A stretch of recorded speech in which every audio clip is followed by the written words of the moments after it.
اعوذ باللہ من الشیطان الرجیم بسم اللہ الرحمن الرحیم رب یسر ولا تعسر وتمم بالخیر اللہم انی اسألک علما نافعا۔ عزیز طلباء، السلام علیکم ورحمۃ اللہ وبرکاتہ۔ امید کرتا ہوں کہ آپ سارے بچے بفضل خدا ٹھیک ہوں گے، خیر و عافیت سے ہوں گے۔ عزیز طلباء، آج ہمارا نیا باب شروع ہو رہا ہے، باب چہارم۔ باب چہارم کے اندر ہم اخلاق و آداب کے متعلق پڑھیں گے۔ اخلاق و آداب میں سے آداب میں سے آج کا ہمارا جو عنوان اور سبق ٹاپک ہے، موضوع ہے، وہ ہے طہارت اور پاکیزگی۔ تو پیارے بچوں، سب سے پہلے ہم طہارت کے معنی پڑھیں گے۔ طہارت کے معنی کے بعد شریعت کی اصطلاح میں طہارت کسے کہتے ہیں۔ سب سے پہلے طہارت کے معنی پاکیزگی کے ہیں، صفائی اور ستھرائی کے ہیں۔ تو پیارے بچوں، طہارت کے معنی کیا ہوئے؟ پاکیزگی، صفائی اور ستھرائی۔ اس کے بعد ہم دیکھیں گے طہارت شریعت کی اصطلاح میں۔ شریعت کی اصطلاح کے اندر طہارت کسے کہا جاتا ہے؟ تو پیارے بچوں، شریعت کی اصطلاح میں طہارت اور پاکیزگی، نمبر 1 ظاہری اعتبار سے بھی پاک ہونا، اور دوسرا باطنی اعتبار سے بھی نجاستوں سے خود کو پاک رکھنا، یہ طہارت کہلاتا ہے۔ تو عزیز طلباء، شریعت کی اصطلاح میں طہارت کسے کہتے ہیں؟ شریعت کی اصطلاح میں ظاہری طور پر بھی اور باطنی طور پر بھی دونوں نجاستوں سے خود کو پاک اور صاف رکھنا طہارت کہلاتا ہے۔ اب تیسرے نمبر پہ ہم پڑھیں گے طہارت کی اقسام۔ طہارت کی قسمیں کتنی ہیں؟ تو پیارے بچوں، طہارت کی 2 قسمیں ہیں۔ نمبر 1 جسمانی طہارت، اور نمبر 2 باطنی طہارت۔ طہارت کی کتنی قسمیں؟ 2۔ پہلی کون سی ہے؟ جسمانی طہارت۔ اور طہارت کی دوسری قسم کون سی ہے؟ باطنی طہارت۔ نمبر 1 جسمانی طہارت جو ہے، جسمانی طہارت سے مراد یعنی بدن کو نجاست سے پاک رکھنا، اپنے جسم کو، بدن کو نجاست سے پاک رکھنا، یہ آتا ہے جسمانی طہارت کے اندر۔ یعنی اپنے کپڑوں کو پاک رکھنا، اپنے لباس کو پاک اور صاف رکھنا، اپنے جسم اور بدن کو پاک اور صاف رکھنا، یہ جسمانی طہارت کہلاتا ہے۔ دوسرے نمبر پہ ہے باطنی طہارت۔ دوسری قسم باطنی طہارت۔ تو باطنی طہارت یا باطنی صفائی یہ ہے کہ انسان کا دل تمام برائیوں سے پاک ہو۔ انسان کا دل تمام برائیوں اور فاسد خیالات سے پاک ہو، یعنی اپنے باطن کو شرک، بد اخلاقی اور ہر قسم کے ناپسندیدہ خصائل سے پاک رکھنا، ہر قسم کے ناپسندیدہ افعال سے، خصائل سے پاک رکھنا، یہ کہلاتا ہے باطنی طہارت۔ تو پیارے بچوں، ہم نے طہارت کی اقسام پڑھی۔ طہارت کی 2 اقسام، جسمانی طہارت اور باطنی طہارت۔ اب اس کے بعد چلتے ہیں طہارت قرآن مجید کی روشنی میں، قرآن پاک کی روشنی میں طہارت کی اہمیت۔ قرآن پاک کی روشنی میں سورۃ البقرہ آیت نمبر 222 ہے، اللہ تعالیٰ کا ارشاد ہے، ان اللہ یحب التوابین ویحب المتطہرین۔ ان اللہ بے شک اللہ تعالی یحب التوابین توبہ کرنے والوں کو پسند کرتے ہیں، ویحب المتطہرین اور پاک صاف رہنے والوں کو پسند کرتے ہیں۔ آپ بھی میرے ساتھ اس آیت کریمہ کو پڑھیں۔ ان اللہ یحب التوابین میرے ساتھ پڑھیں، وَيُحِبُّ الْمُتَطَهِّرِينَ۔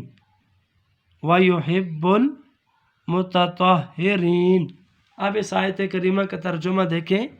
بے شک اللہ تعالیٰ توبہ کرنے والوں، ان اللہ بے شک اللہ تعالیٰ یحب التوابین توبہ کرنے والوں، ویحب المتطہرین اور پاک صاف رہنے والوں کو پسند کرتا ہے۔ پاک صاف رہنے والوں کو اپنا دوست رکھتا ہے۔ تو اللہ تعالیٰ کے دوست کون سے لوگ ہیں؟ جو پاک اور صاف رہتے ہیں، ان کی دوستی کس سے؟ اللہ تعالیٰ سے۔ دوسری آیت کریمہ ہے واللہ یحب المتطہرین۔ آپ بھی میرے ساتھ اس آیت کریمہ کو پڑھیں۔ واللہ یحب المتطہرین اور اللہ تعالیٰ پاک رہنے والوں کو پسند کرتا ہے، پاک رہنے والوں کو پسند کرتا ہے۔ قرآن مجید کی روشنی کے بعد نیکسٹ ہے حدیث کی روشنی میں طہارت کی اہمیت۔ حدیث کی روشنی میں طہارت کی اہمیت۔ حدیث مبارکہ ہے قال النبی صلی اللہ علیہ وسلم الطہور شطر الایمان، الطہور شطر الایمان۔ ترجمہ، طہارت پاکیزگی ایمان کا حصہ ہے۔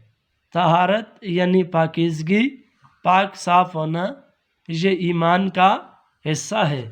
یعنی آپ صلی اللہ علیہ وسلم نے آدھا ایمان جو ہے وہ پاکیزگی کو قرار دیا۔ آدھا ایمان، مومن کا نصف ایمان جو ہے وہ طہارت پر مبنی ہے۔ تو حدیث مبارکہ کے اندر طہارت اور پاکیزگی کو بہت واضح انداز میں ذکر کیا گیا۔ آدھا ایمان کو طہارت اور پاکیزگی قرار دیا گیا۔ اس کے بعد نیکسٹ پوائنٹ ہے طہارت اور حضور صلی اللہ علیہ وسلم کا طرز عمل۔ آپ صلی اللہ علیہ وسلم اور پاکیزگی اور صفائی۔ تو پیارے بچوں، آپ صلی اللہ علیہ وسلم خود بھی ظاہر اور باطن کے اعتبار سے پاک اور صحابہ کو بھی پاکیزگی اور صفائی کی تاکید فرماتے تھے۔ خود بھی آپ صلی اللہ علیہ وسلم پاک اور صاف تھے، ظاہری اعتبار سے بھی باطنی اعتبار سے بھی پاک صاف رہتے، اور صحابہ کرام کو بھی اس کی تاکید فرماتے تھے۔ اسی طرح آپ صلی اللہ علیہ وسلم سر اور داڑھی کے بالوں کو صاف ستھرا اور خوبصورت رکھنے کے لیے ان میں باقاعدہ کنگھی کرتے اور تیل کا استعمال کرتے۔ اسی طرح آپ صلی اللہ علیہ وسلم ہمیشہ کھانے سے پہلے اور بعد میں ہاتھ دھوتے تھے۔ اسی طرح آپ صلی اللہ علیہ وسلم نماز سے پہلے وضو میں مسواک کرتے تھے۔ مسواک کیوں کرتے تھے؟ تاکہ دانت اور منہ بھی صاف رہے۔ آپ صلی اللہ علیہ وسلم ان تمام باتوں کا خیال رکھتے پاکیزگی اور صفائی کا بہت بہت خیال رکھتے تھے۔ یہ تھا آج کا ہمارا سبق، جس کا عنوان موضوع ہے طہارت اور پاکیزگی۔ اب آتے ہیں، ہم نے کیا پڑھا؟ نمبر 1 ہم نے پڑھا طہارت اور پاکیزگی۔ طہارت کے معنی پاکیزگی، صفائی اور ستھرائی کے ہیں۔ اس کے بعد ہم نے پڑھا طہارت شریعت کی اصطلاح میں۔ تیسرے نمبر پہ ہم نے پڑھا طہارت کی اقسام، اور طہارت کی کتنی اقسام ہیں؟ 2۔ نمبر 1 جسمانی طہارت، نمبر 2 باطنی طہارت۔ اس کے بعد ہم نے پڑھا طہارت قرآن پاک کی روشنی میں طہارت کی اہمیت۔ 5ویں نمبر پہ ہم نے پڑھا حدیث کی روشنی میں طہارت کی اہمیت۔ حدیث کی روشنی کے بعد ہم نے پڑھا 6 نمبر پہ طہارت اور حضور صلی اللہ علیہ وسلم کا طرز عمل۔ اب آتے ہیں سبق کے خلاصے کی طرف۔ سبق کا خلاصہ کیا ہے؟ نمبر 1 طہارت کا معنی و مفہوم، نمبر 2 طہارت کی اقسام، نمبر 3 طہارت قرآن پاک کی روشنی میں، نمبر 4 طہارت حدیث کی روشنی میں، نمبر 5 طہارت اور حضور پاک کا طرز عمل۔ تو پیارے بچوں، آپ کا ہوم ورک کی طرف آتے ہیں۔ ہوم ورک کے اندر آپ کا پہلا کوسچن ہوگا طہارت کے معنی و مفہوم بیان کریں۔ دوسرا سوال ہوگا طہارت کی اقسام ذکر کریں، یا طہارت کی کتنی اقسام ہیں ان کو تفصیلاً بیان کریں۔ اور تیسرے نمبر پہ سوال ہے طہارت کو قرآن مجید کی روشنی میں بیان کریں، یا طہارت قرآن مجید کی روشنی میں طہارت کی وضاحت کریں۔ چوتھا سوال آپ کا طہارت کو حدیث کی روشنی میں بیان کریں، یا طہارت کی وضاحت حدیث کی روشنی میں کریں۔ 5واں سوال آپ کا ہے آپ صلی اللہ علیہ وسلم طہارت کے متعلق حضور پاک صلی اللہ علیہ وسلم کا طرز عمل کیا تھا؟ یہ آپ کے تمام سوالات مکمل ہوئے۔ یہ سارے کوسچن آپ نے لکھنے ہیں۔ سب سے پہلے آپ نے بہت اچھے سے لائن لگانی ہے، حاشیہ لگانا ہے، اوپر آپ نے یوم، دن اور ڈیٹ لکھنا ہے، اور اوپر بڑی کر کے آپ نے ہیڈنگ دینی ہے باب 4 اور سبق کا عنوان طہارت اور پاکیزگی۔ اس کے بعد آپ یہ سارے سوالات اسی طرح ہیڈنگ کی صورت میں لکھیں گے، خوبصورت کر کے لکھیں گے۔ پہلے آپ نے ذہن نشین کرنا ہے سبق کو بہت اچھے سے۔ ذہن نشین کرنے کے بعد آپ یہ تمام سوالات بہت خوبصورت کر کے آپ لکھیں گے۔ اس کے بعد آپ اسکول کے اندر ان کو سبمٹ کروائیں گے۔ جو بچہ ہوم ورک نہیں کرے گا اور ہوم ورک نہیں کرے گا، اسکول کے اندر سبمٹ نہیں کروائے گا، وہ اس کے مارکس نمبر جو ہیں اس کے کاٹے جائیں گے۔ اور آپ کے علم میں یہ بات ہونی چاہیے، آپ کا اس کلاس کا جو رزلٹ بنے گا وہ ان ہوم ورک کی بیس کے اوپر اور ان نمبروں کے اوپر بنے گا۔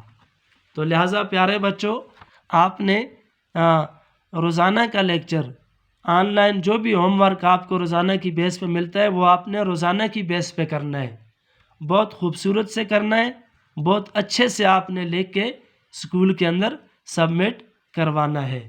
والسلام، جزاک اللہ احسن الجزا۔